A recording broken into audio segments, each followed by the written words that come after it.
Hablaremos el día de hoy en nuestro blog, en nuestro podcast, acerca de la cuota alimentaria para los adultos mayores en nuestro estado colombiano. Y hay varias cosas muy importantes que decir. Lo primero, las familias siempre, los miembros de un núcleo familiar, tienen siempre y en todos los escenarios y en todos los casos deber de solidaridad entre sus miembros. ¿De qué estamos hablando entonces? Pues básicamente los padres tienen ese deber de solidaridad con los hijos tienen también ese deber de solidaridad con los padres, pero también justamente hay un deber de solidaridad entre los hermanos.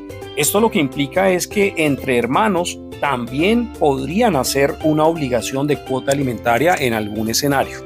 Principalmente, como vamos a hablar hoy acerca de la cuota de los adultos mayores, pues hablemos justamente del deber que tienen los hijos en favor de sus padres.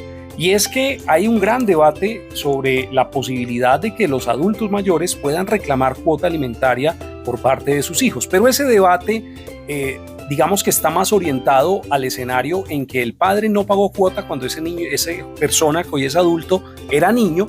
Entonces, si hoy, ahora que esa persona ya es adulto y su padre es un adulto mayor o su madre es un adulto mayor, sí hay obligación de pagar cuota. La claridad nos la da el Código Civil colombiano en su artículo 411, que nos dice con total claridad entre quienes hay deber de solidaridad.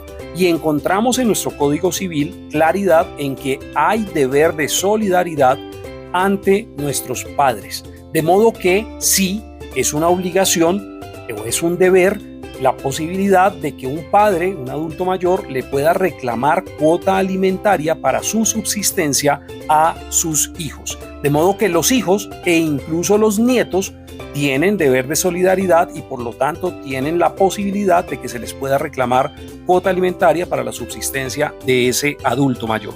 Expliquemos ahora entonces cómo se puede regular esa cuota de alimentos en favor de ese adulto mayor. Y básicamente la ley colombiana nos propone dos mecanismos a través de los cuales podemos regular esa cuota alimentaria.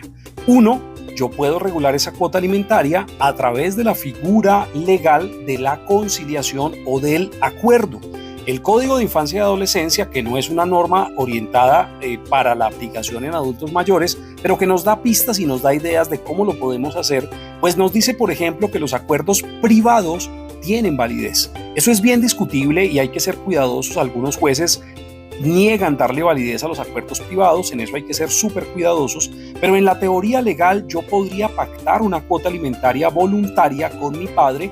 Es siempre recomendable que todos los acuerdos legales se pongan por escrito, por supuesto, para darle más validez y más fortaleza, pues ojalá que se hagan a través del trámite notarial, pero el escenario idóneo, ideal y correcto es a través del escenario legal que se llama la conciliación.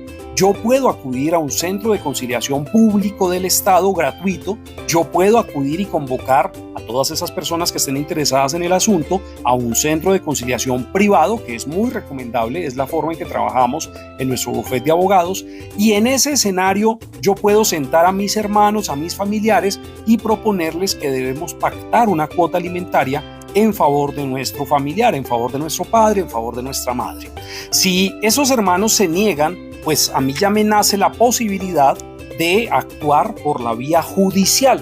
Y entonces, si no se logra un común acuerdo, pues ya estaríamos frente a un escenario y una situación de acudir al juzgado, en donde yo lo que tendré que hacer es demandar a mis familiares para rogarle al juez que imponga justicia estableciendo una cuota alimentaria mensual que todos esos miembros de la familia tendrán que pagar, evidentemente acorde a su capacidad. La cuota alimentaria que le van a pagar a papá o a mamá, pues no es lo mismo el hermano que se gana 20 millones de pesos que el hermano que se gana un salario mínimo. Todos tendrán que hacer aportes acorde a su capacidad y acorde a la necesidad de los padres o de los adultos mayores frente a los que estemos debatiendo.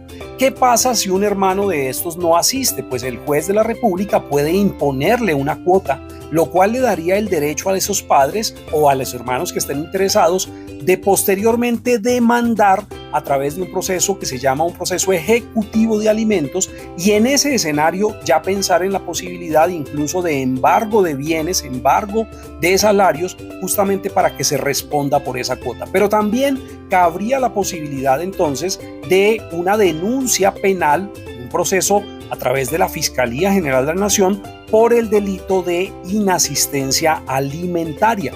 De modo que no solo es una obligación legal, sino que también el no pagar esa cuota podría incluso ser un delito.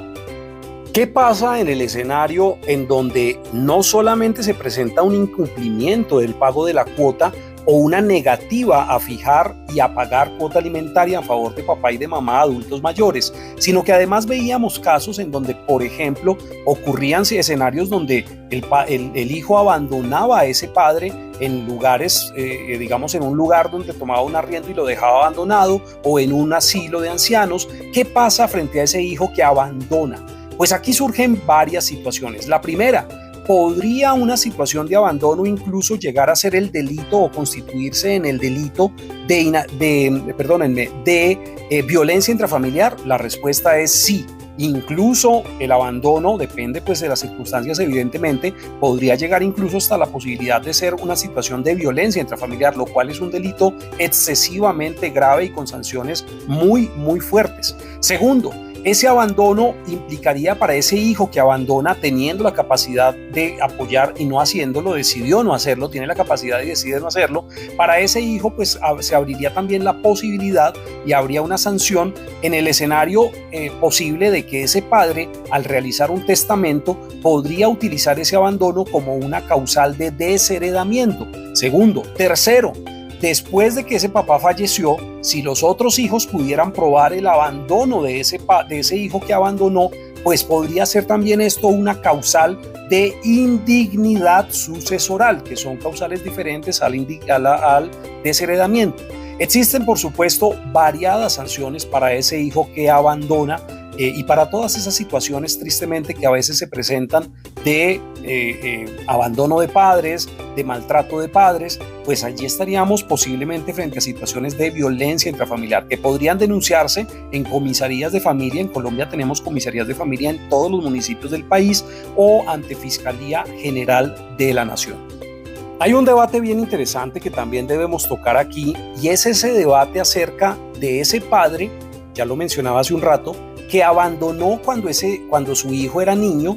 Ese hijo era un niño, una niña pequeña, ese padre abandona, no paga cuota. ¿Qué pasa en el futuro? ¿Qué pasa en el presente? Pues es un tema que nuestra justicia colombiana no tiene ley todavía, no tiene una sanción clara en la norma, no hay una ley que nos diga con claridad el manejo que deben darle a este tipo de situaciones los jueces, pero sí podemos decir que el debate allí sería si hay una prueba efectiva de ese abandono. La única prueba, habrían dos posibles pruebas reales y serias de ese abandono. Uno, un proceso de privación de patria potestad que la mamá de ese hijo abandonado hizo en contra de ese padre que abandonó. Esa sería una prueba certera del abandono y del incumplimiento de los deberes de ese padre. Y la otra posible prueba que se podría utilizar es la prueba de la denuncia ante Fiscalía del delito de inasistencia alimentaria. Esa denuncia se hace cuando el padre justamente no está cumpliendo con su deber de cuota alimentaria. En todo caso, ¿es eso prueba suficiente para que en la adultez de ese joven abandonado se pueda negar a pagarle cuota alimentaria al padre? La respuesta es no, es una prueba suficiente, no es un asunto que tenga ley hoy vigente y clara, y tampoco es un asunto que hoy esté absolutamente resuelto y dirimido. Es un conflicto de la ley todavía pendiente, y es un tema que esperamos que las Cortes en Colombia, las altas Cortes, Corte Suprema, Corte Constitucional, tendrá que resolver en tiempo cercano, muy pronto. Soy Jimmy Jiménez, tu abogado, estoy aquí siempre para servir. Te invito, por supuesto, a seguirnos en redes sociales, te invito a suscribirte en YouTube, en todas las redes sociales me puedes encontrar muy fácilmente, Jimmy Jiménez, tu abogado. Estoy aquí siempre para servir. Es muy recomendable tener un abogado de familia que brinde acompañamiento para realizar la denuncia y acompañe todo el proceso legal. El bufete de abogados Integrity Legal, especialistas en derecho de familia y otras áreas del derecho. WhatsApp 304-3979750. 316-4940000. USA, New York City Phone, 177-433-41010. Web, abogadosdefamiliacolombia.com. Vamos a suscribirte a todas nuestras redes sociales para que recibas más información. Integrity Legal.